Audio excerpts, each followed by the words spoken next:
Hello, Aleena. How are you? Hi, David. How are you? I'm good. 1 second. People is coming. Yes. Oh, sure, Hold on. sure, sure. If you want to try try to upload your presentation, so you check everything is working.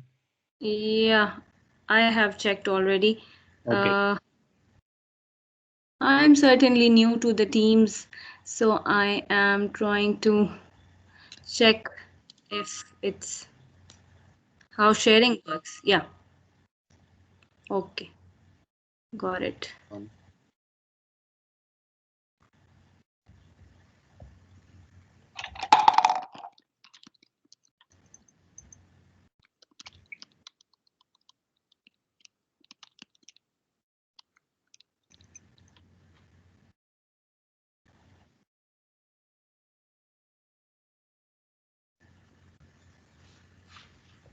Let's wait 5 minutes and then I will introduce you.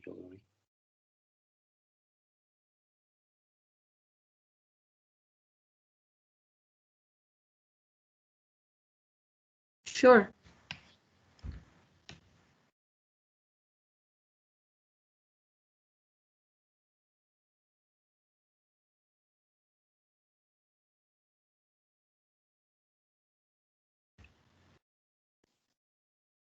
Good morning.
Aleena, are you there?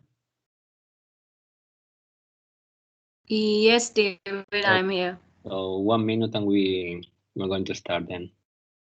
Okay, sure. Let me know, please.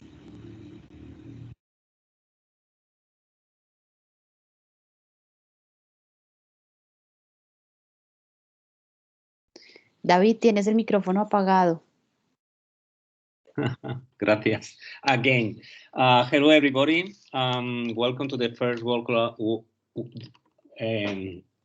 working doctoral group of this year.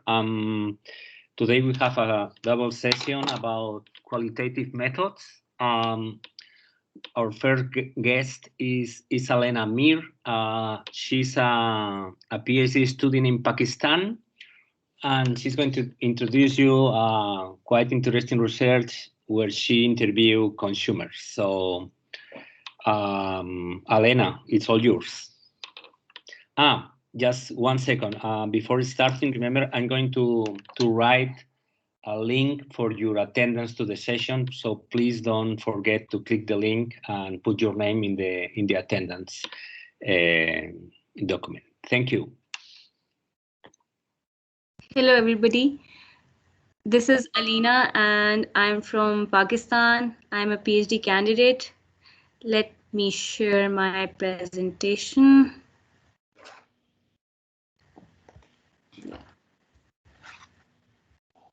So I guess my screen is visible to everybody. See, Aleena. Yes, it is. Okay. So starting with my introduction, I am a PhD candidate at National University of Sciences and Technology in International Business and Marketing Department.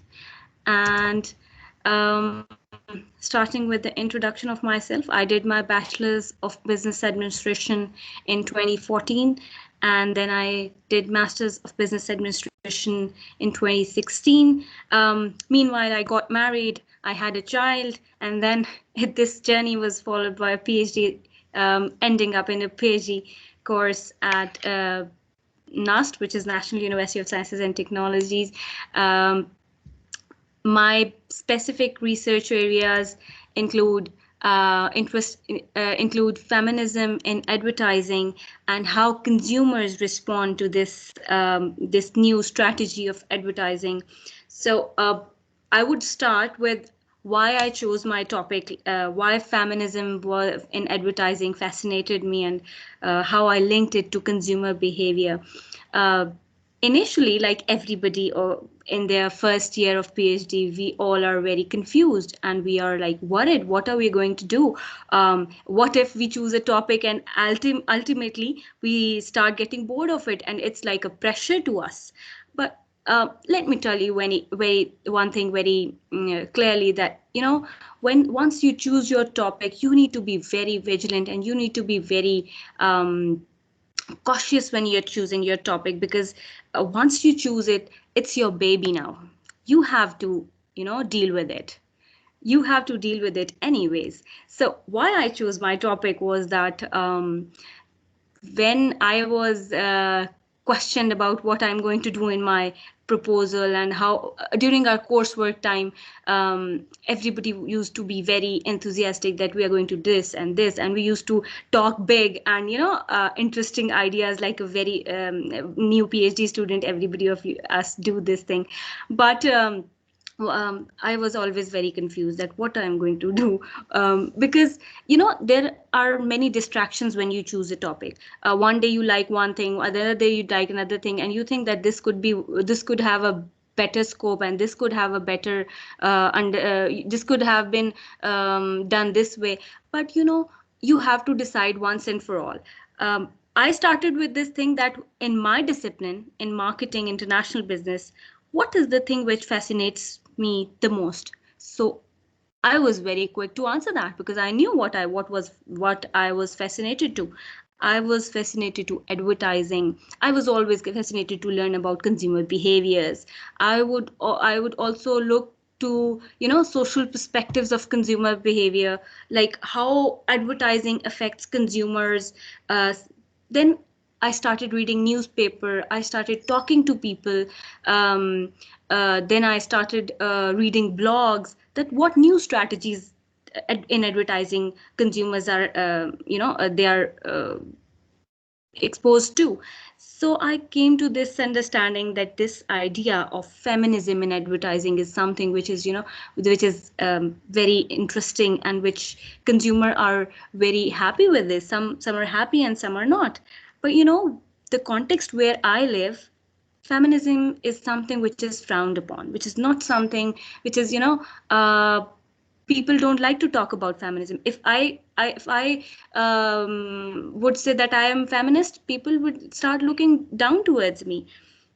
So this thing actually fascinated me to go to this topic of feminism in advertising, and I ended up choosing this topic. I talked to my supervisor how we can do this with reference to consumer behavior, because initially everybody was like this, that if you will choose this topic, how are you going to justify it within your discipline?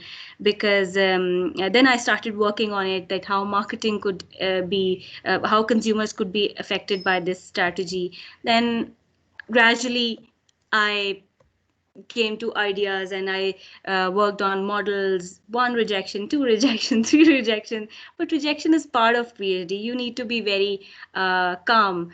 You can't just give up at once. You need to think that why you started this thing.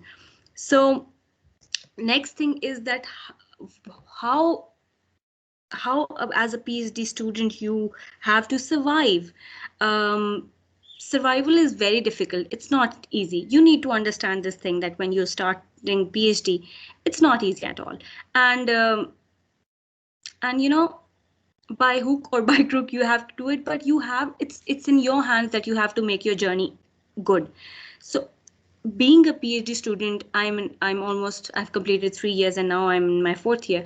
So what I learned through the period of time, that first thing which I understand is that you need to talk to your fellows about your research topic. Sometimes you think that my research topic is very boring, and I'm just done with it, because it's you who have data saturation. It's you who have knowledge saturation. People don't know about your topic. So when you talk to your fellows, some positive people who can give you good insights, who can give you good feedback about your topic, you certainly would start loving your topic, because uh, people will be very fascinated with your ideas, because it's you who think that it's something very boring, but people make you excited about your own things. So first and foremost, I would suggest everybody of you to talk to your fellows about your research topic. Then the thing which I learned gradually is that you need to start from somewhere. It's not like that thing that you will master everything from the beginning and then you'll start working on it. No, you have to start writing anyways. Once you are set with your topic, your idea, what you discuss with your supervisor, and then you need to start with it. Don't wait for tomorrow or next day or other day, because once you will start thinking this, that you will master it and you will, it's not like that. You only master things when you go through the process. You need to be in the process. So second most valued advice which I got from my seniors is that you need to start it from day one. You don't need to take too much big breaks, that at the end you will start you have to start it from the very beginning, because research is not something in which you can give long breaks. So start with it, be very positive, and third thing, surround yourself with positive people. You need to have positive energy. Stop complaining. I have seen many PhD students always complaining about their supervisor, about their circumstances. Stop complaining. Because once you will start complaining, you might have heard that practice makes a man perfect. So whatever you will start practicing, it will eventually be that. If you will be practicing complaining every morning, the other morning you will be good at complaining, and the next morning you will be best. You will be best complainer.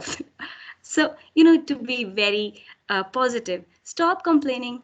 Uh, Everybody have issues in PhD journey. And in the stage where we are in the PhD, we have, we have certain family issues, we have marital issues, we have issues with kids, we have many other issues. We have societal issues. Being a PhD student in Pakistan and being a mother and then a wife and being in a collectivistic society, it's not easy to work. But I try to take out time anyways. I have made my schedule. I work when everybody's asleep, so that I don't face any disturbance. So I know how to deal with my circumstances. If I would get up and I would start complaining that now I have this work and now I have this thing, I wouldn't ever go to my goals. So what other thing is that what I always think is that why I started this journey, what compelled me. This is the biggest motivator for me, that why I started my journey. So another thing is that you should be very honest to yourself. Take ownership of your decision, and then you have to work on things which lead you towards your end. And another thing is that take breaks. Good holiday, good cup of coffee with friends. Don't isolate. I know it's a journey which people think it will isolate you, but no, you don't need to be isolated. You need to be just with a group of people who are also working this way. So this will be a routine for you. You will be adapted to the routines. So you need to understand these things being a fresh PhD student. These are some tips which I understood over the period of time, so I thought of sharing it with you guys. Then the next thing is that your relationship with your supervisor, it is very important. It is like you have to work on it. It's not a two-way process. It's you who have to work. So the first thing is that you had to stay connected with your supervisor. Keep him, her in the loop, because once you will move and you will not come and you will not tell what you are doing, supervisors, professors, they are very busy. They have many other things to do. So it's you who have to be in connection with the supervisor. Tell them that you have done this, even if you have written 1 or 2 lines, even if you have written 2-3 paragraphs, you have to tell them that yes, you did this and you're working on this.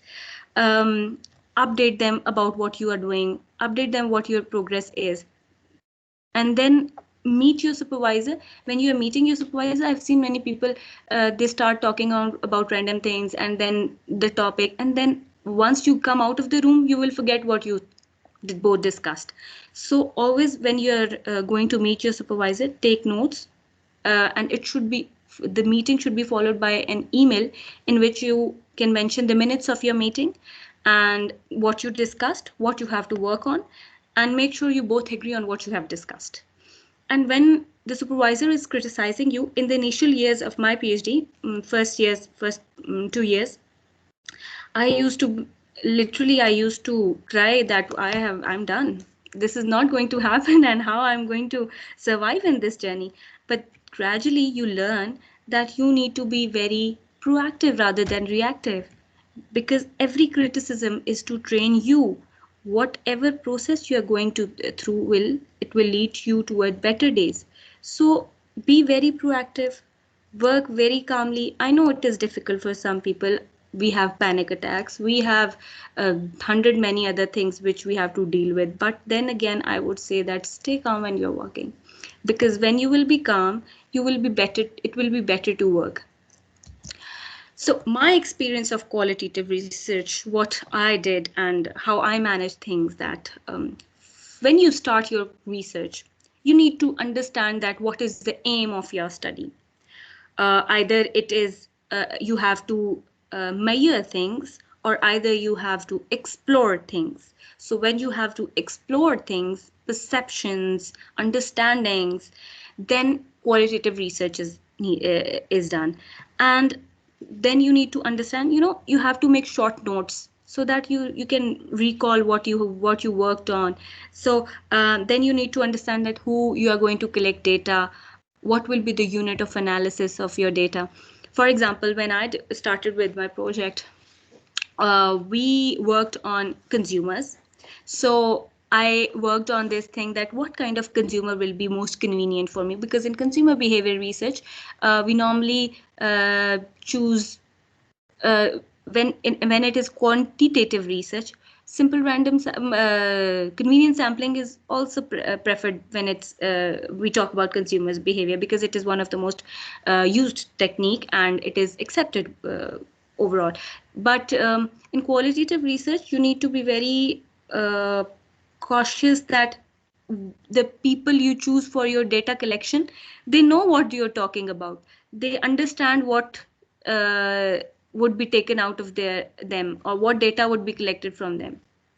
So starting with the process, when we choose people, we had to we learned that we had to take people who are, at least in who at least know that what exactly is the topic on which we were collecting data, and they are watching the ads, and their behavior was, and we understood this thing by talking to them that yes, behaviors are affected.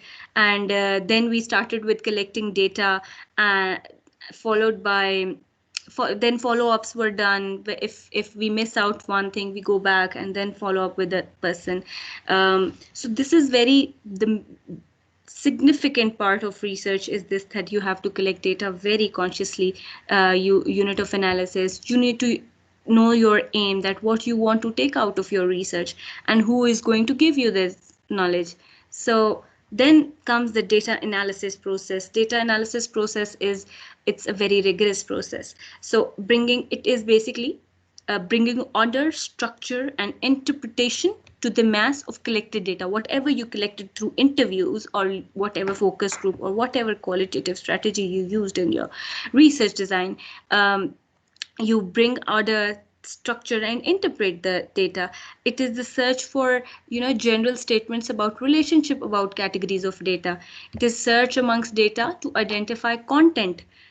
When you collect data, you need to identify your data, that what is the purpose and what is the value of this data, what is the significant or meaning to this data. So you need to understand all this by analyzing your data. So first and foremost, analyzing your data. Step one, when you analyze your data, is you get to know your data. You need to be, once you are done with your data, you have all the transcripts in front of you, you need to know your data. For that, you need to listen to whatever. If you have recordings, you have to listen to the recording. I remember when I was in this process, I used to sit, like people used to sit and listen to songs, and I used to listen to the recordings. Like for hours, I used to listen to the recordings. I remember it was crazy. People around me used to think that what she's listening, because I was also always fascinated. I was interested to do this. So I used to listen to this thing as if somebody is listening to songs. So then when I took these recordings to the transcript, I read and reread this data. You need to read and read and read again, so that you are familiarized with the data. You know where and what chunk of information is telling you what about your data, what about your study. So then you have to write initial impression. For example, if I have written one transcript, or I have taken one transcript, I have read it, I know what is in the transcript. The initial impression, what is taking out of that transcript, I just used to take the initial impression of that transcript on a paper. I used to write it on a paper and then discuss it with my supervisor.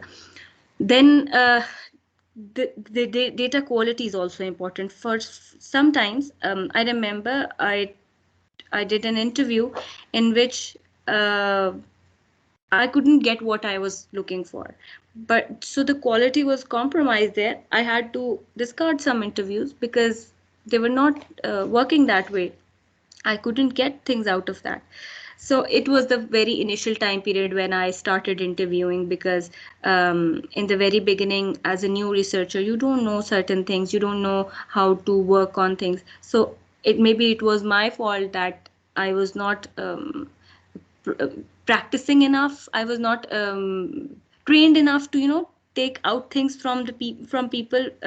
Gradually you learn this thing. Initially everybody have difficulty, but gradually when you will reach towards end, you will realize that now you know how to take data out of people, how to do probing questions, follow-up questions, how to do direct questions.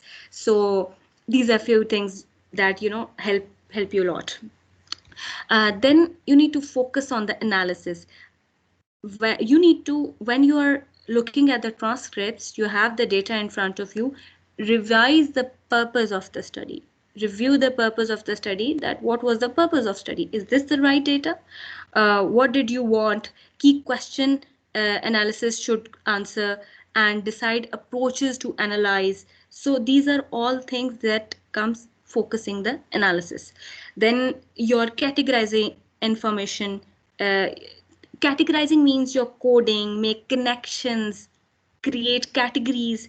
Then you tabulate relatively important things, and then you find relationship between the codes, initial codes you have from the data.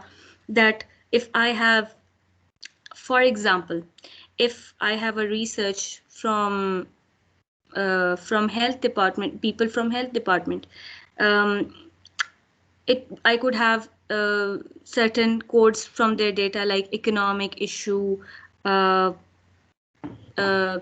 hierarchical pressures. So I have to look into this thing, that economic issue and hierarchical pressures, how they could be connected, or either they are connected or not. Then you need to go through the data, that compare and contrast the data, that how people are taking this thing, how people are understanding certain factors. So and then you have to decide the approach you're going to use for your data analysis. The fourth part is identifying patterns, themes, and connection. It is, the data analysis is an iterative process. You go back, you come forward, you go back, come forward. It's ongoing process. One step is not from not followed by other step. It's ongoing process. You learn. Research is all about this thing, that you search again and again.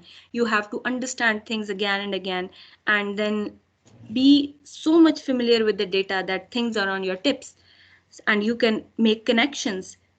You can discuss it with your supervisor, and you can discuss it with other people in the group, so that the specific bias which comes when you're analyzing the data, it can be minimized. Then the fifth part is the interpretation, the meaning, and how you present the results. First and foremost thing, don't overgeneralize. Don't overgeneralize your qualitative research, because it is not going to, it is for specific group of people. It is not for everybody. We can't generalize qualitative research. Generalization is for quantitative research. So choose quotes very carefully, what raw data you are going to put in your manuscript, or your whatever you're writing.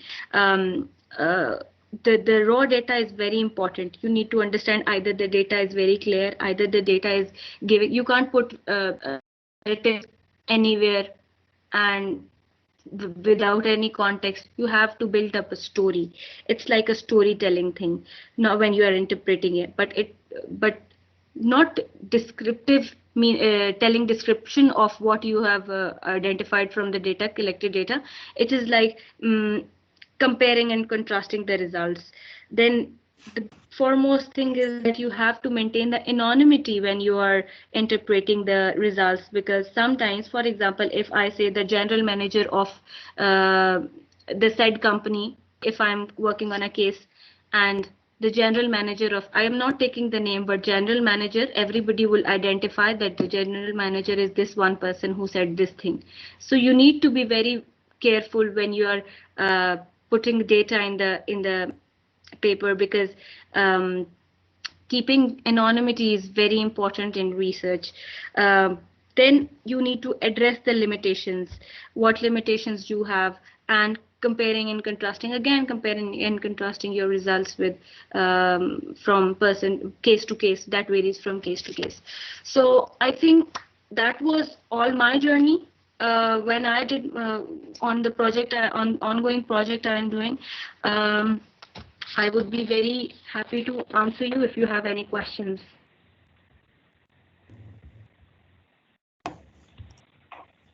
Thank you so much, Aleena. Thank you so much. You're welcome, David.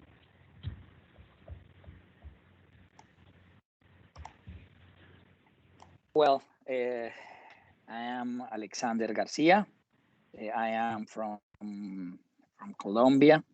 Well, most than questions, I think firstly in the first part, I think that you I feel very identified in the first part of the PhD.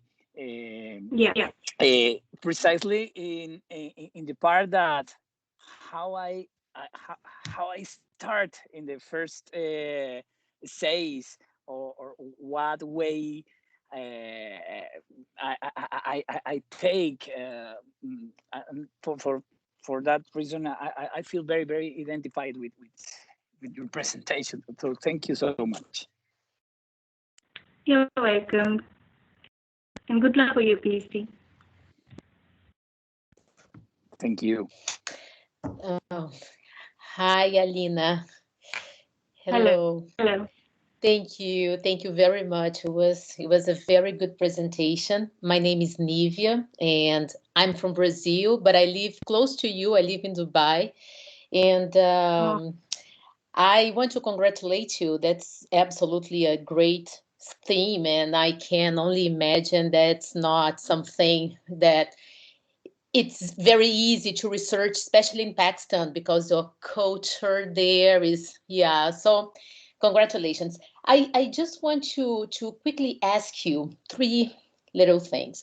First of all, you were mentioning about when you are interviewing people, the type of questions that you have to use, like probing questions, follow-up questions. Like probing questions, for example, do you have any specific methodology to come up with a probing question, or that's something that comes up naturally? You just find the way to probe and try to extract the piece of information that you are aiming at. How do you work this out? Okay. There are three types of questions. First is introductory question when you are doing your interviews. In introductory questions, you ask questions like, tell us about this XYZ phenomena. Tell us about your perceptions about this. What do you feel about this? Okay. This is an introductory question because you are asking out directly from the respondent. Then comes the probing questions.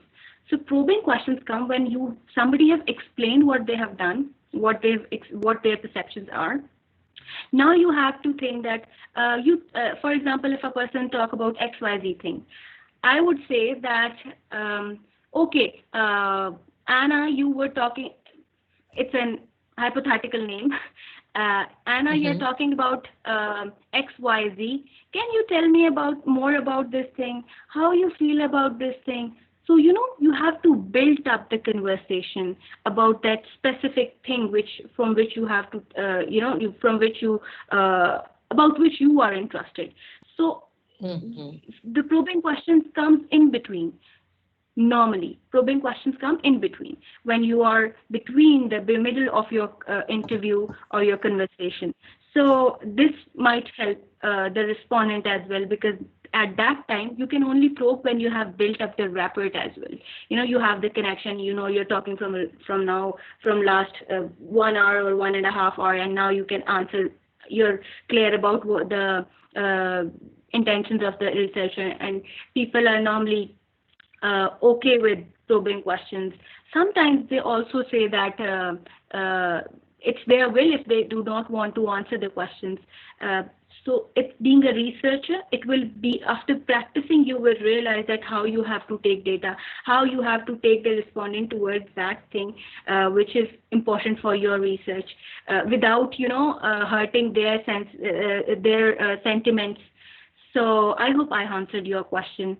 Absolutely. Yeah, sure. You have to become kind of a psychologist. So you flow along and then you work around as it goes. Great. Now, the two other questions I'm just going to make into one. They are more like technicalities. So for the software, did you use any specific software to run qualitative analysis? And the second one is, if you, because you have the transcripts of your interviews, did you outsource this work and you got someone to do the transcript for you, or you used any of those online platforms that you can pay and get your transcript?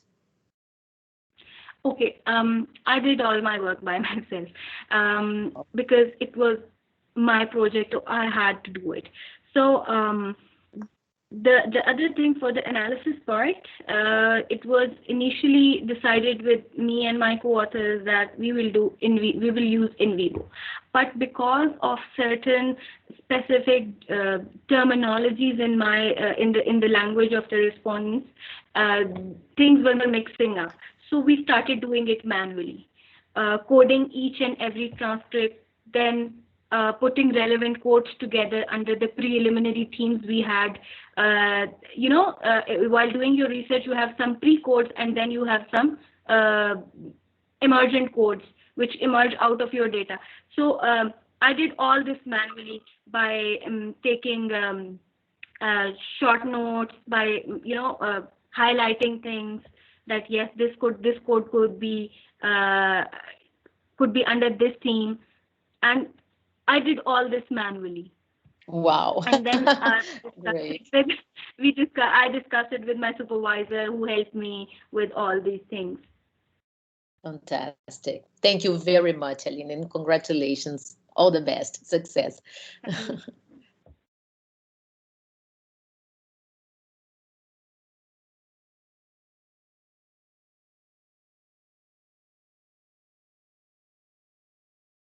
Aleena, David again.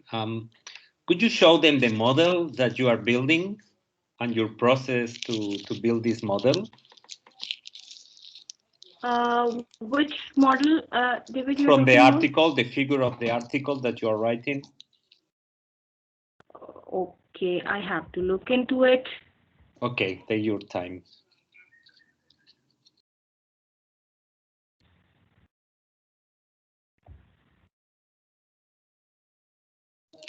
So they can see the process, like, even if it's a draft, so they can see all the process that you are doing. Just give me a minute. Sure.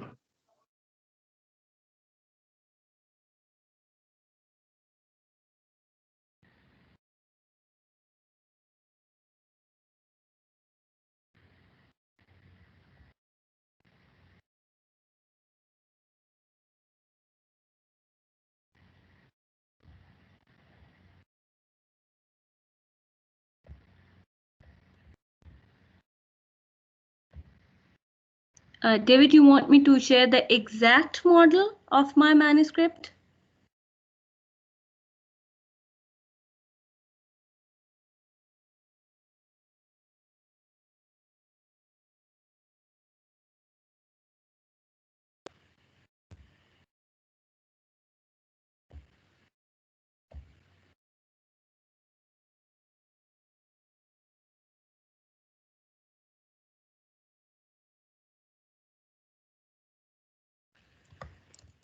Yes. I think I had the micro off.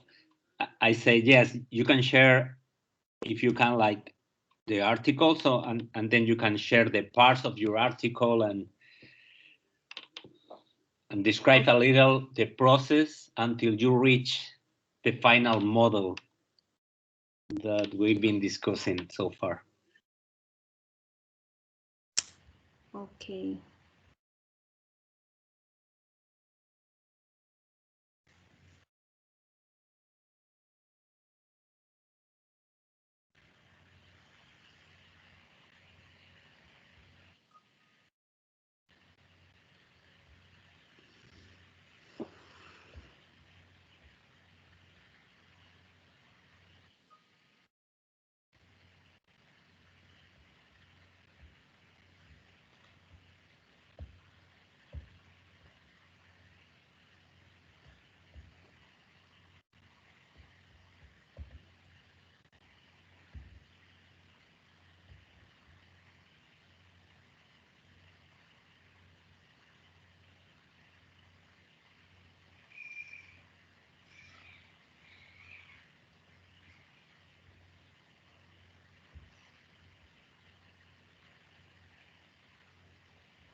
Do you find it? Yeah, I got it. And I'm sharing my screen. Perfect, thank you. Just a moment. It's just the initial model. I have it right now because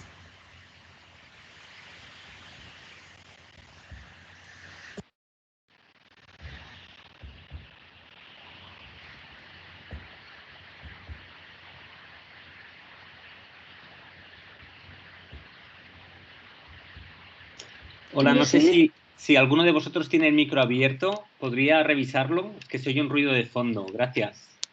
If any of you have the micro open, please could you check it? There is like a background noise. Thank you. No, I don't see anything. We don't see anything. you can't see it? No. No. No? Now it's something happening. I don't know. Now, perfect, perfect. Okay. So here, in this model, basically how we identified these patterns. We started with questioning our consumers. We were talking about my area is femvertising. So we started with this idea where how the culturally grounded perceptions of empowerment were affecting the perceptions of the consumers.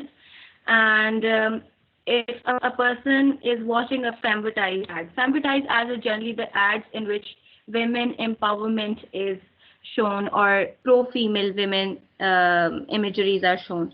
So we were interested to take out perceptions of consumers, that how these perceptions could help, how a consumer could be affected by these advertisements, and what are they thinking about these advertisements as a consumer. Starting with first thing, we gathered a lot of data. We had all the things which were we took data from both male and females, because I told you in the very beginning that feminism is something which is not looked up to when we talk in this specific culture. So when I talked about about femvertising in the very beginning, people always used to think that I am I'm promoting something which is out of their culture, or I am talking about something which is irrational to them, which is illogical, which is not considerable. But gradually you have to be very reflexive in your process of collecting data.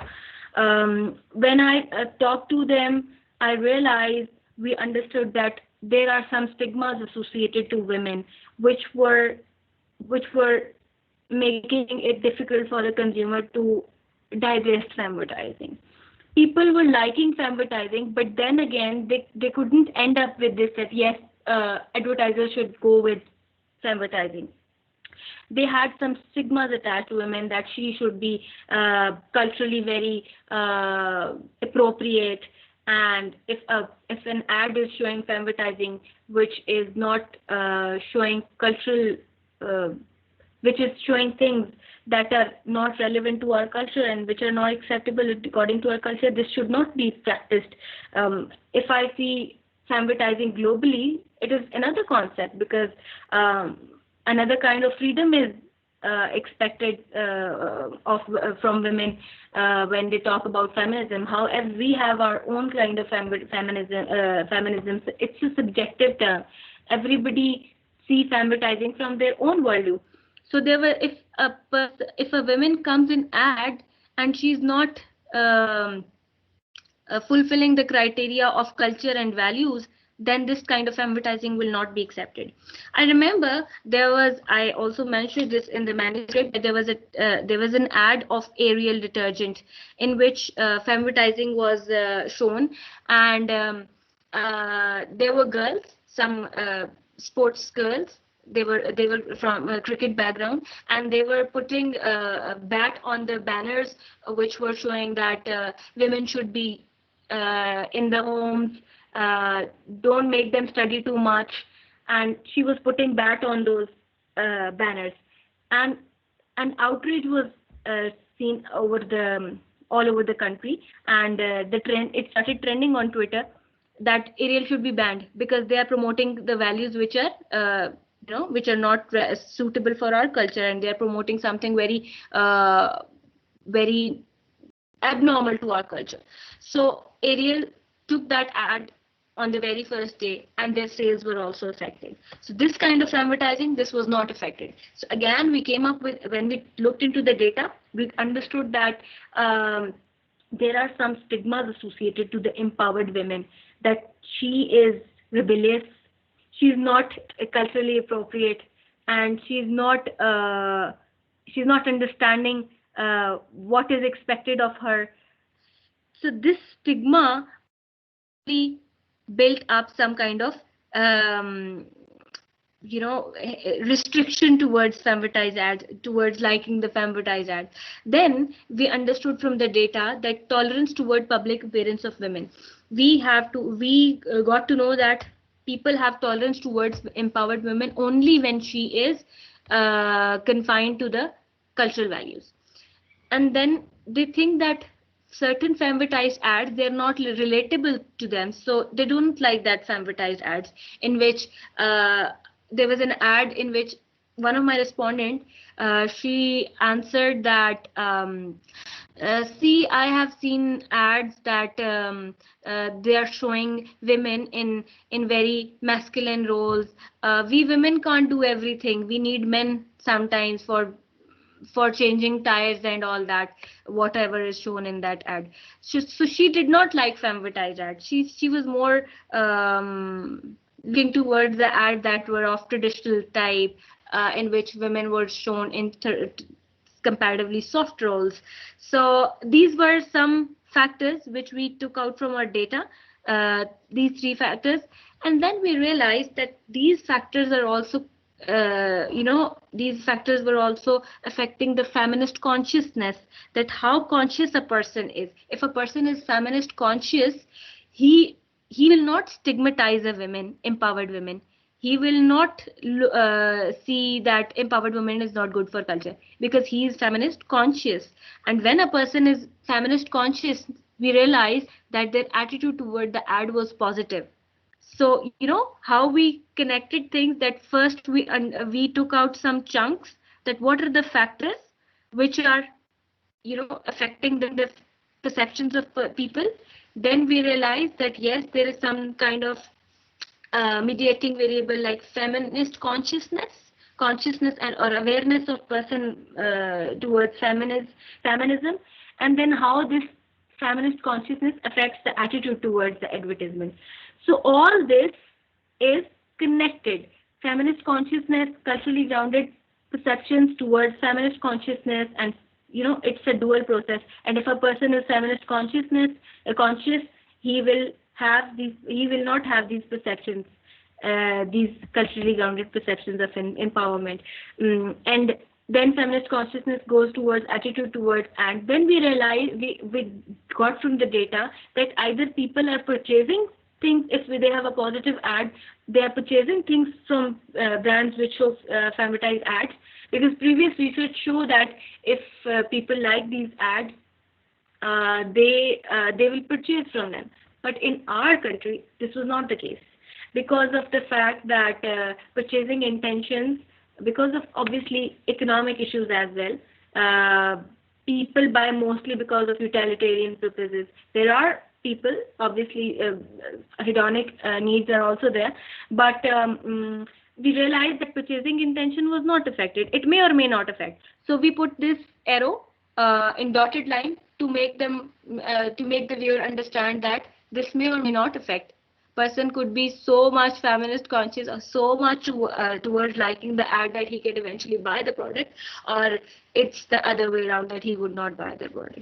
Then we question them that either they can recall some ads which show females in non-stereotypical empowered roles.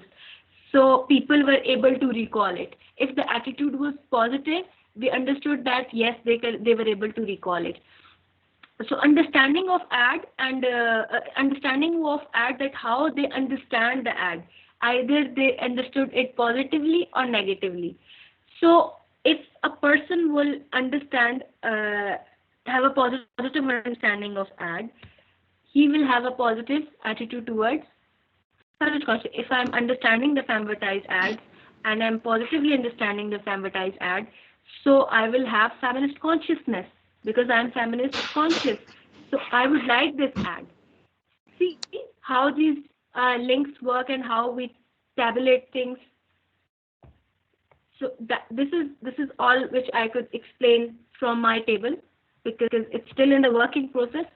So it was just an example to show you that how things work in the qualitative setup. Thank you very much, Aleena. Arantxa is asking me what's the software you are using. Is that right, Arantxa? Yeah, I told this that I was not using the software. I did all this manually because there were some specific terms used in the data, which was, mixing up things. So we had to do it manually and then check with one author and other author so that the biasness towards the data can be minimized. Okay, perfect. If we don't have more questions, because Saraí is almost here, Aleena, many thanks. If you want to stay for the next session, because I think you're going to like it. Sure. It's another talk about qualitative methodology. So let's do a break of just 5 minutes, and at 5 o'clock we start the next section. Thank you very much, Aleena. You're welcome. All the students are telling me thank you in the chat. Thank you. Thank you so much. Thank you, everybody.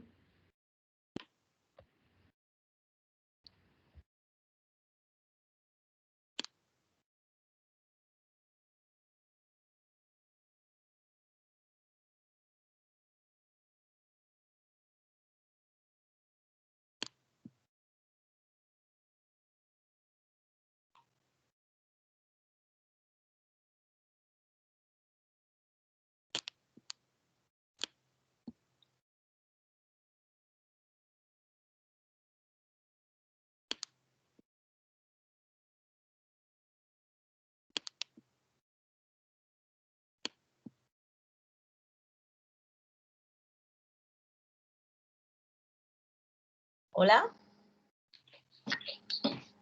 Hola. Hola, hola.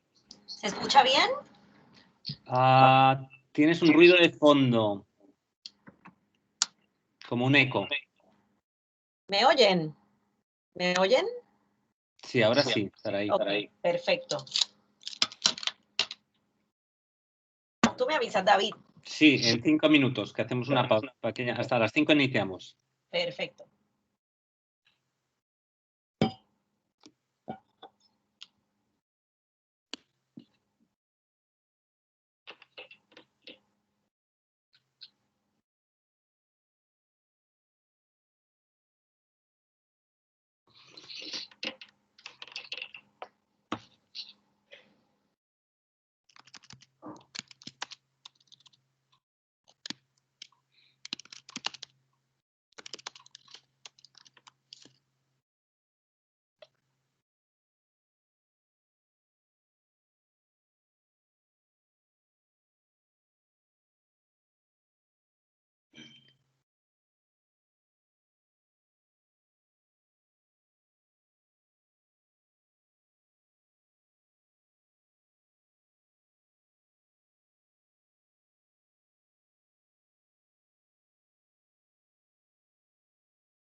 Saraí, are you ready?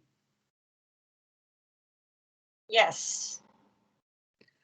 Let me introduce you, Saraí. Saraí is a PhD student of our program. She's in the I think it's in the fourth year right now. She's a student of mine, and we have been working a qualitative research, and she's going to talk about this research and about the model that we are building so far. I hope you enjoy it. Thank you. Can you see the presentation? No, we see your screen, but not the presentation. Okay. You are sharing your screen, I think. Yes, but I'm just trying to see. It's not giving me. So you have to open your presentation and then go to Teams and share your presentation. Click on the presentation. I'm just looking for that option, but it's not coming up. It's not giving me that option. It's giving me the option to share other stuff. Now, here it is. Now, I have it. Can you see it now? Yes. Okay, there you go. So good afternoon, everybody. As Dr. Roca has mentioned before, we have been working on this research for the past year, 4 years. And I'm going to show you today how to create and validate a theoretical model using qualitative methodology and not die in the process. This is definitely a learning experience for me.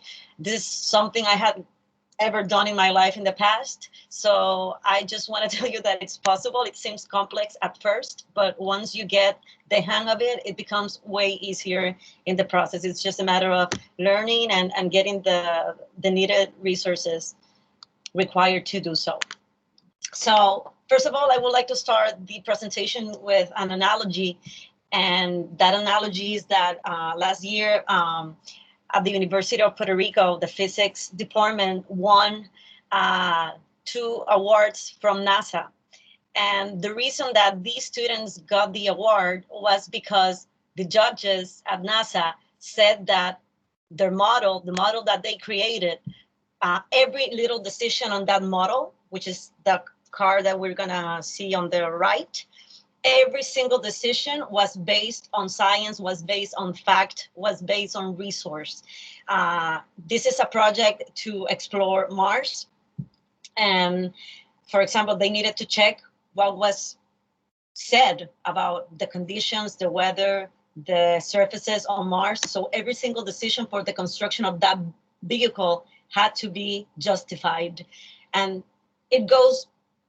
it's the same for communications. Sometimes we have been accused of being sloppy when it comes to methodology. Academia has said that communication researchers are not aware of how to correctly do research, specifically when it comes to qualitative research, because we overlook very simple matters that we need to consider. And that's what I want to share with you today, what I have learned throughout this journey to explore the world of advertising creatives in Brazil. So first of all, I want to talk to you about how we're going to create that model, the resources needed to create it, the design, how we design it, how we plan it, and how we validate it. First of all, we need to read. We need to read, and then read some more, because as the students from the University of Puerto Rico did, they needed to see what was studied about Mars. I need to see what has been said. What are the conditions for me to create this model? And we need to see what has been said about our subject, about our matter. It's important to see what has been said everywhere around the world, not just our country.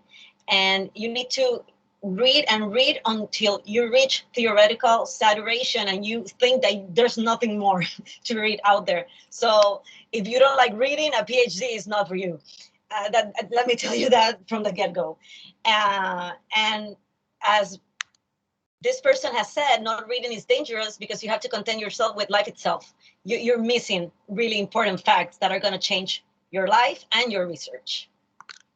So when it comes to references, you need to do extensive reading until thematic saturation is reached. How do you know that you have reached thematic saturation? It's simple. You see that authors keep citing each other, and they keep citing each other, and then you look for those articles, and you look for new articles, and they just keep repeating themselves. And that's when you actually know that everything that you have read about a subject, you have read most of it, maybe not all of it, but most of it, which is important. Having 10 references for a single subject, it's not enough. It's not enough. And it's rare to not be able to find resources regarding a specific subject unless it is a very innovative subject or something that is super new. But it's hard. It's impossible not to have plenty of resources out there about a specific subject. So you really need to dig and dig deep in order to achieve and retrieve the amount of information that you actually need to create your literature review and your theoretical framework, which are the basis for your theoretical model. So you need to look for references from all fields and languages.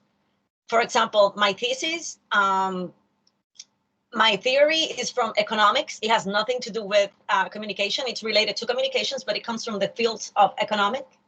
I also study behavioral economics, public relations, advertising, communications, psychology, sociology, and human resources. So imagine, it depends on your subject. Your specific subject may have aspects from another field, and you really need to look into that to see what has been said about the matter that you're about to study.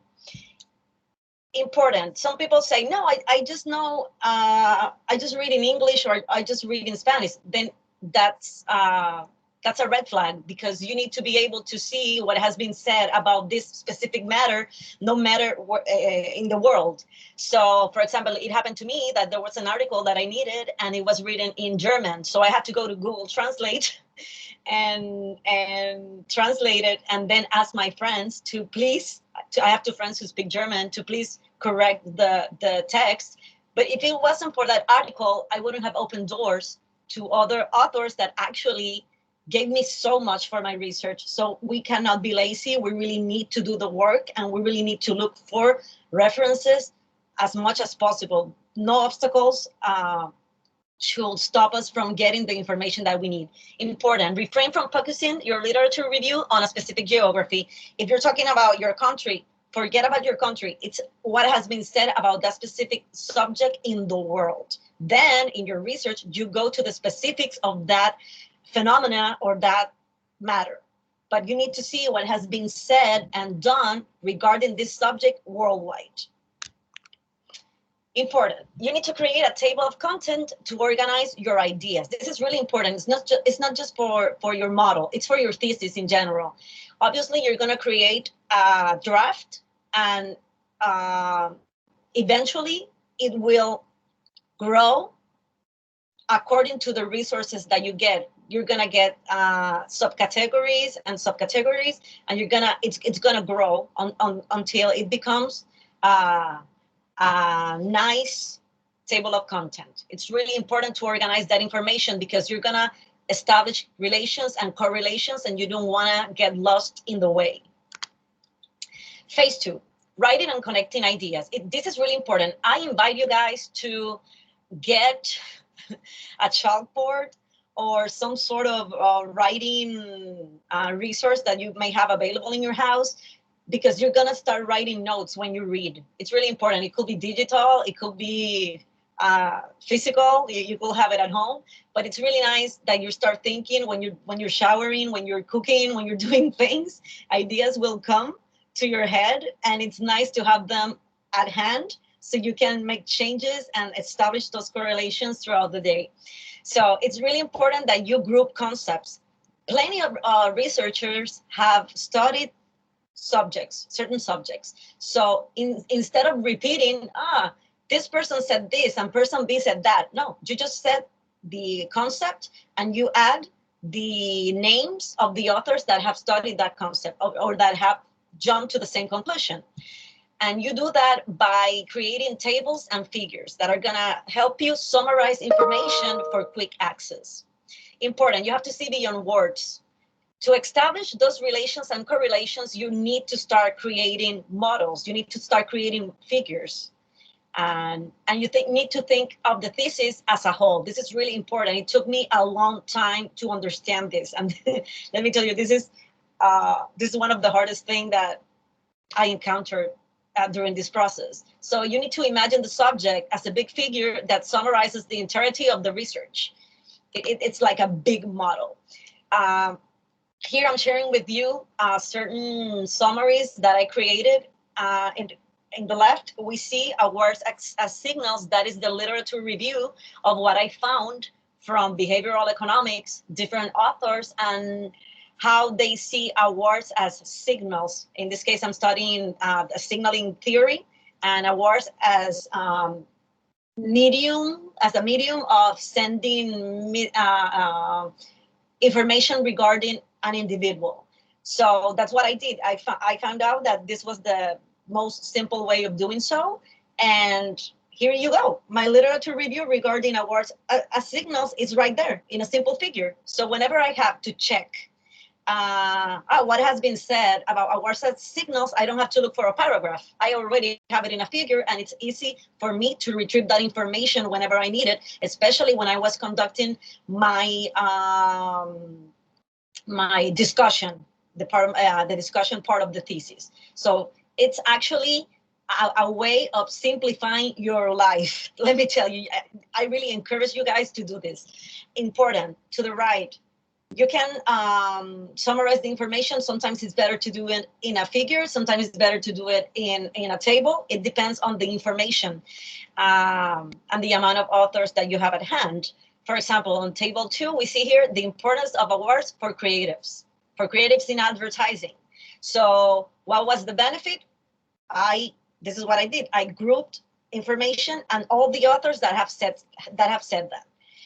And this is a way of actually retrieving that information real quick. It's going to help you a lot when you're creating your discussion.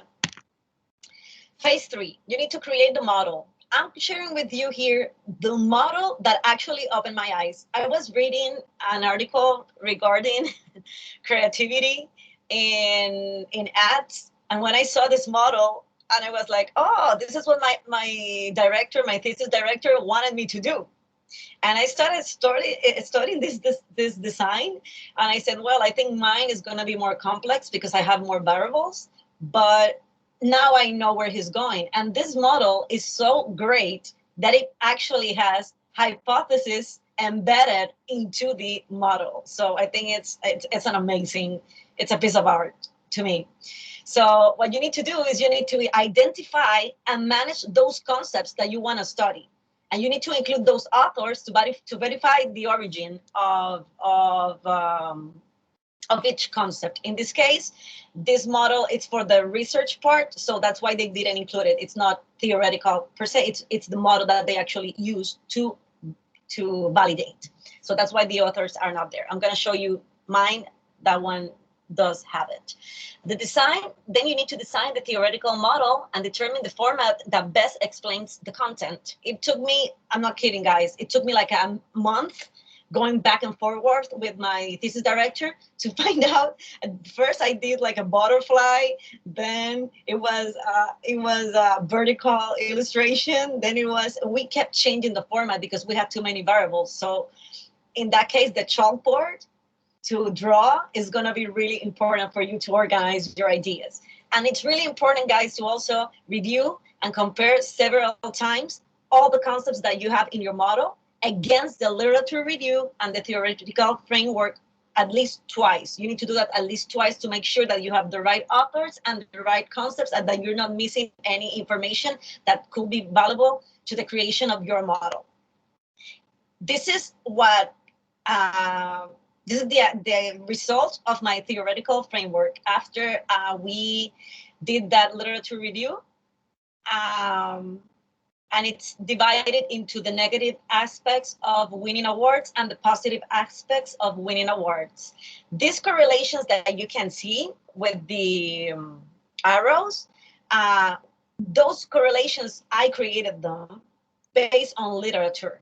So those articles are not related. It's just that theoretically they should this should lead to the other aspect that is being included. In that case, this is theory. What are we gonna do? We're gonna see if it matches reality. So this, as you can see, here's a summary of those of that literature review that I told you that encompasses human resources, behavioral economics, psychology, sociology, all the fields that I told you about. Just don't look in your field. You need to go beyond. Okay. And what is the most appropriate research technique? You need to check what's the best technique for your research. Sometimes people just go to qualitative research because they think it's easier. It's not necessarily easier, or people are afraid of quantitative methods. And I understand, but sometimes you need to see what's the best technique for the methodology for your specific matter, because then you're going to do a disservice to your thesis. You need to create the best thesis possible. And the examples of the techniques are, for example, grounded theory research, which is the one that I employed, and ethnography, which is another qualitative technique. You need to understand, to truly understand the phenomena that you're trying to study and what is the best approach to conduct that research. Super important, guys. I see all the time in academia that people do not justify their methodology. Why is it important to justify your methodology? Because when you go and you're going to create your article and your paper, reviewers and peers will look at your methods to see if you did it correctly. If not, they're going to send it back to you and they're going to say, oh, this was not conducted appropriately.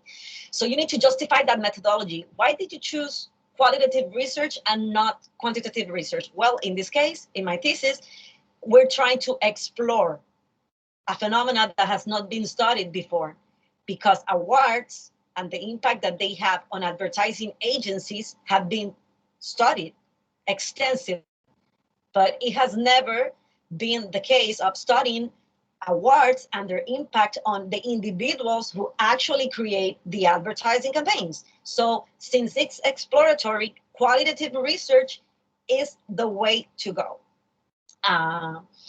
So what we did here is that we created, this is just a small frame of the table. That table is about 5 pages long. It's quite long. And we basically explained all the research that has been conducted on advertising creatives employing qualitative studies. So there's the author, the research title, and the technique employed. So this way we can tell editors and we can tell peers, okay, this has been done this way, and we're just following the rules of academia in order to conduct this research properly. You need to justify also your technique. Your methodology is qualitative. Okay, my technique now, which is more specific, is grounded theory research. So what I did is include here the studies that have the studies regarding advertising creatives that have employed grounded theory research or aspects of grounded theory research, such as clustering and coding. So by doing this, we show our peers and we show our colleagues that we know what we're doing and that all the decisions that we are making in this research are justified, are rigorous, and are up to date.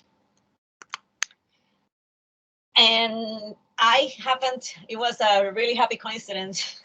I found an article that was, it made me so happy. It was one of the best days of my life, I must say. This article named Navigating the Complexities of Grounded Theory Research in Advertising by Professor Christina Goldwyn properly stated that grounded theory research is the best way to study advertising creatives, their personalities, practices, theories, and beliefs. So not only I had all the plethora of research conducted on advertising research using grounded theory, I also have a researcher that says that my decision was correct. And this is amazing, guys. You have no idea how happy we were when we found this article. So with this, I must say that sometimes people think that literature review only takes place during the first part of the thesis. When it comes to concepts and literature review, you also need to do your research on your technique. People were asking me, Saraí, why don't you have hypotheses in your thesis? Because grounded theory research guidelines state that you cannot have hypotheses because you need to engage with the subject matter without knowing that much about it. So when you create hypotheses, you're saying that you have a suspicion, and that goes against the guidelines of that specific technique. So it's really important that we understand what we're working with. In that case, we have research questions. Not all qualitative research has hypotheses. This is something that we need to understand. Okay, so we need to create that research instrument once we justified our methodology and our technique. So we need to create questions guide based on your theoretical model and the relations and correlations we aim to validate. You saw that big chunk, you saw that big theoretical framework that we created. It's quite extensive. So we needed to see if that theory based on journals and articles matches reality. So what we did, it's really important. You cannot skip this part. I cannot say it enough. You need to do your pilot research. You need to interview people. You need to talk to people. Why? Because you need to practice. Is this question easy to understand? Should I state it in another way? You should modify. Should I exclude or are more questions? Because maybe by talking to people, you are gonna think about new ways of saying things. And fine-tuning, which is really important. Does my instrument include everything I'm going to explore? You need to ask yourself that. Something that I want to say also is that a lot of people do in-depth interviews. And it's funny because they never explain how they interpreted or how they approach those interviews. They don't state the technique. There are plenty of techniques to study in-depth interviews. So, for example, grounded theory research is one of them. And grounded theory research has 3 traditions. So in that case, I chose the constructivist one, and that research is different from the other 2. So you have to be very, very specific. So your partners and your peers can see that you have done a thorough, rigorous work. So once you have the instrument with a clear questions guide, you're gonna choose your sampling. How am I gonna choose my participants? Is it a convenience sampling, or what am I gonna do? Sampling, that is phenomena in itself. You know, that is a class in itself. In my case, I employed snowball sampling because I'm looking to study very specific individuals, which are Cannes Lions winners, and in Brazil. So what I did, snowball sampling basically means that you choose your participants, and those people, it comes with referrals from participants that you already interviewed, and it's easier, and it's called convenience sampling because it's convenient for the researcher. But it's important, and I also justified that because Sasser, which is an academic from the United States, has stated plenty of times that having access to creatives in advertising, it's quite hard. Imagine how much harder it is to actually have access to award-winning creatives. So with this sampling strategy, we actually ended up interviewing 18 creative directors from Brazil. So the technique, you should justify the most appropriate option. Why am I using grounded theory research? I justified it with Goldwyn and with all the work that has been done using the technique. It's really important that you guys do that, because your work is going to look more solid and it's going to look more thorough. And the analysis. Don't tell me that you did in-depth interviews. Tell me how you analyzed it. Follow the rules provided by your specific technique. It's really important.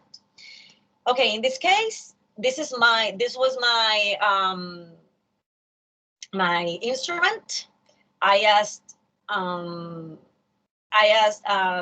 a couple of questions, and I also have sub-questions to further discuss the matter in case my interviewees didn't share enough. So I was prepared for that as well.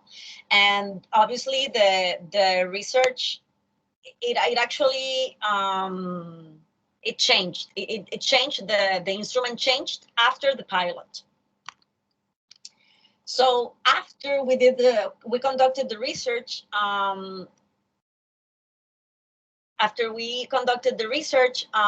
this was the, can you see me?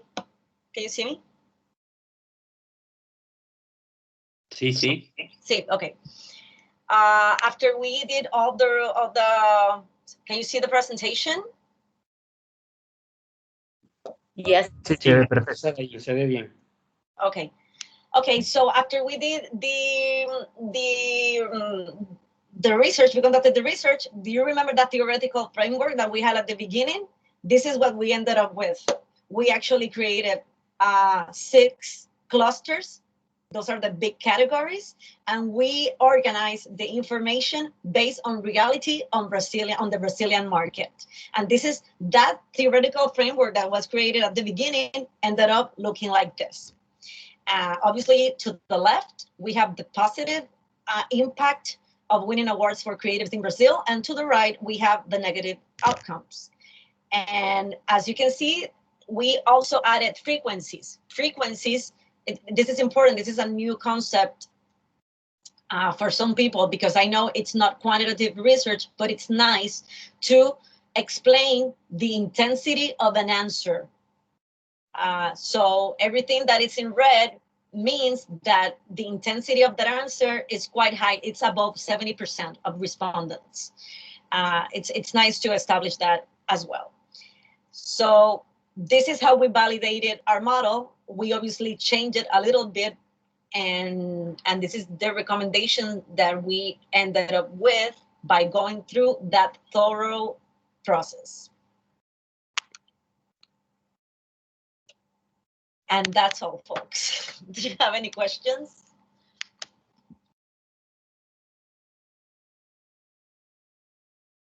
David?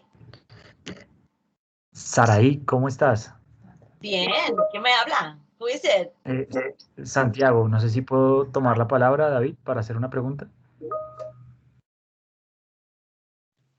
Toma, que a mí me ha desaparecido la pantalla. Adelante. Bueno, perfecto, ok, muchas gracias.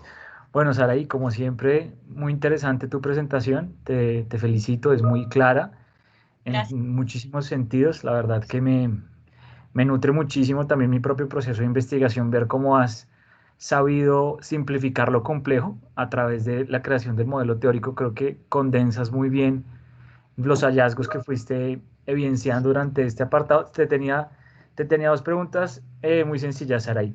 La primera era, sobre todo es con respecto a la última diapositiva, no sé si puedes regresar un segundo a la diapositiva antes de thank you. Me parece súper interesante este tema en el que mencionas las frecuencias, que en realidad es la intensidad de las respuestas que entiendo ibas evidenciando en las personas a las que les aplicaste el instrumento y con las que validaste parte de lo que encontraste en el modelo teórico. Te quería preguntar si tuviste algún tipo de criterio de corte para saber cuándo una frecuencia era más relevante y menos relevante, o si simplemente hiciste el conteo de las respuestas y ibas poniendo al lado el número de veces que las personas contestaban esto. Primero te quería preguntar eso, y lo segundo es si hay algún autor que utilizaste particularmente para poder justificar digamos, la inclusión de las frecuencias como parte del análisis que tú estabas haciendo, las respuestas de las personas que entrevistaste. Sí, ok. Sí, utilicé el research de Sean, que Saraí, ¿podrías responder en inglés para Yeah. que todos te sigan? Santiago is asking me about how I decided to include frequencies and the intensity of those frequencies into the research. So David and I, we really look up to a researcher named Sean, and he is one of the first academics that employed frequencies when studying advertising creatives. It was the research was regarding the perception of creative directors and research and how they view research. And he is the first one that I saw doing the clusters, which is this. I'm going to show it to you guys. Clustering. This is the categorization or clustering. Are you looking at my screen? No se ve. Seguimos en. Yeah, but we Seguimos still have the en la- final En slide. la última. The final slide. Okay, let me see if I can change that real quick. Okay. Now? No. No. No, aún no. Jesus Si Christ. quieres, quita la compartición y luego la colocas nuevamente. Sí, voy a hacer eso. I'm gonna do that. So, okay.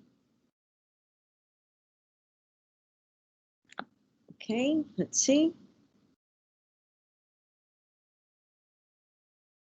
There we go. It's supposed to come up now. Can you see it?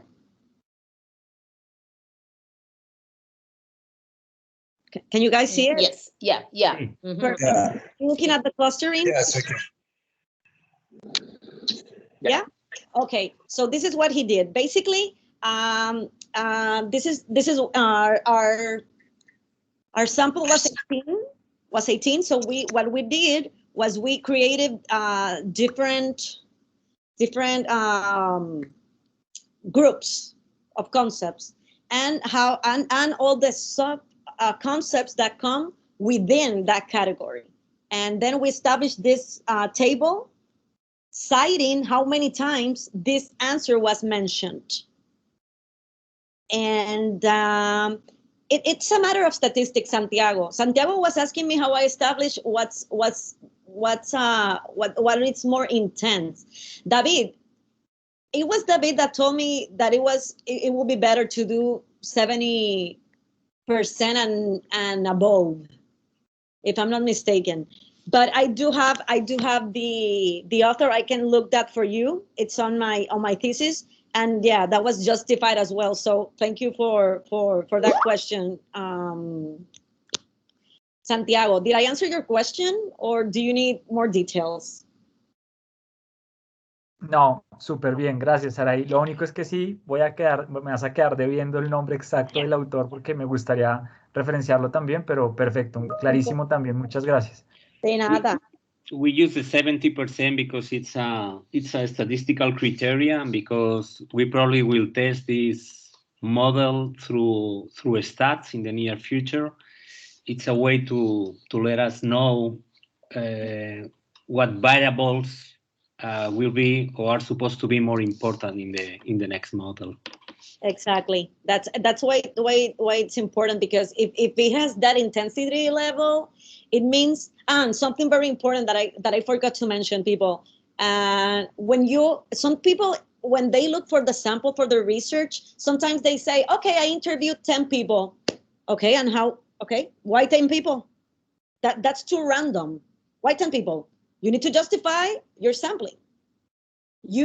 At least according to grounded theory research, you keep interviewing individuals until you reach saturation. Saturation means that basically you can predict the next interviews because they are repeating themselves all over and all over and all over again. I knew how I had reached saturation when I reached 16 interviewees. But what happened was that I already had 2 more creative directors waiting in line. And I said, I don't want to miss that opportunity because having access to them is quite hard. And that way I can actually make sure that I don't have any new information that will arise from these interviews. So I interviewed them, and then I said, okay, I'm done, because they're repeating themselves. So who decides when you need to stop interviewing individuals? The process. You don't get to decide when you stop. The process decides when you, because if you keep reaching new subjects and new matters and new concepts, you cannot stop, because you're discovering things that need to be explained and that need to be described, and you need to keep going. It's an ongoing process. The participants are the ones who decide when you stop. At least on qualitative research, that is what I have experienced. I love grounded theory research. I love it. I just love it. I'm a fan. The more I explore it, the more I like it, because it makes sense. Basically, it was created in order to give, because the qualitative methods are not respected in academia. So Glasser and Strauss, what they wanted to do was give like a quantitative approach to qualitative research in order for it to be more thorough. And that's why I love it. I love it. It gives you plenty of information on how to follow the method, and everything makes sense. I honestly love this method. If you think it might help you with your thesis, I think it's a way to go, because I'm a big fan of it.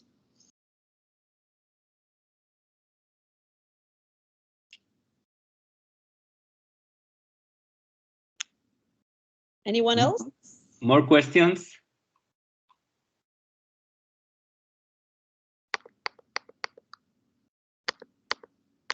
So if there are no more questions, I just want to say thank you, everybody. I was looking for I don't know if I'm going to, I'll try to send you it by an email, but there is like some theoretical guys talking about the number of interviews that you need, but the minimum of all the interviews could be 6. 6 is the, yes, is the minimum. There is actually an author that I can share with you guys that you can actually. I was looking for him for her. Okay, I have it, David. I can send it. Okay, go. You can it's called microsampling. You can identify meta themes. They call it. That's how the author calls it. You can identify meta themes with 6 interviews or less. But it's frowned upon. It's not well accepted. I think it's good for our pilot phase, right, David? We did 6 interviews because it's the minimum. That's what we did. We followed that author in order to, if it's the minimum, to get those meta themes ready. Well, we're gonna do it that way. But at the end of the day, we just follow our technique step by step, and we completed the process. And it took us to 18. And according to grounded theory research, it's well accepted. It's okay. They say usually it's from 16 through 21. That is what has been said, that to reach saturation, it's between those numbers. I just posted the author is Guest, Boons, and Johnson. This is where you can find the minimum of 6 interviews to get a first taste. It's like, but it's just for a taste. Yeah, it's just a taste. Do not rely on it. Do not swear by it, because it's just for something very specific. I don't think for a PhD thesis should be no. For a thesis, probably much more. It depends on your sample. It depends. I mean, if you're interviewing, I don't know, presidents of the USA who are alive, probably there are only 6. So, yeah. Or people that are very hard to reach, people who are billionaires. But if you are interviewing like practitioners, the normal size is something among 18 and 25. Some crazy people do 40 and 50 and 60, but I think it's not, you don't get much, the effort is not worth. So you spend much time to get like maybe, I don't know, one new category. So, but it's much effort. Or a description or more, something more descriptive, but you're not gonna get that much more, definitely. Yeah. So on the chat, you have the reference if you want to check it. This is a methodological article, and it's about the number of subjects to interview. So Saraí, many thanks. You're Muchas welcome. gracias. Whenever Muchas you need. gracias. De nada. Feliz viernes a todos. Happy Friday, people. Thank you, everybody, for being here. Don't forget to sign in the link above. Remember, I'll see you on Monday in the teaching activities. Monday, we have a professor, Eduardo Val. He comes from the psychology department. And in the first session, he's going to talk about how to interpret statistical tables in articles. So he's going to show us like different tables and to understand what these tables are telling us. And on Tuesday, Doval is going to show us like basic SEM. And then on Wednesday, we are going to have Alphonse and Fernando talking about how to write an article and different strategies to get different sources for your research. And on Thursday, Tuesday and Friday, we're going to have Blas. Blas is really fun. I mean, you already know him. He's going to go deep into the ANOVA model that, and maybe we have time, he will go through the GLM model. I love this technique in statistics because it summarizes the rest of the techniques. So you don't need to mess up with many techniques. It's just you just go to in Jamovi, you just go to these techniques, to the GLM tab, and then you have all the different analysis that you have. I think the thesis of Saraí is a sample of what you can do using qualitative data, and it's a first step if you want to do like a more ambitious research using quantitative data. So I hope that you find the link among these two sessions that we had today and the sessions that we are going to have next week. So have a nice Friday, enjoy your weekend, and see you on Monday. Bye bye. David, disculpa, ¿puedo Sí, hacerte una dime. pregunta? Aprovechando Sí, claro. que estamos aquí. Bueno, primero que todo agradecer por el espacio y quería preguntarte, ayer justamente estábamos hablando con Tony, porque nosotros estamos interesados en todos los contenidos que van hablo de nosotros, Santiago y yo, mi esposo y yo, súper interesados en las conferencias, pero en Colombia se nos cruza preciso con horario de oficina, horario laboral, por la diferencia horaria. Entonces quería preguntarte si es posible también acceder luego a estos videos. Digamos que nosotros no, por obligación, digamos, no debemos acceder porque ya tenemos cursados los temas de especialización, pero si queremos verlos posterior a las sesiones. ¿Eso es posible? ¿Que sean colgados después? Sí, intentaremos colgarlos. No sé Te cuánto, agradeceríamos pero mucho, por favor, sí, para intentaremos. poder mirarlos. Bueno, muchas gracias. Gracias. Chao, bye bye. Enjoy your weekend. Bye. Bye. Bye bye.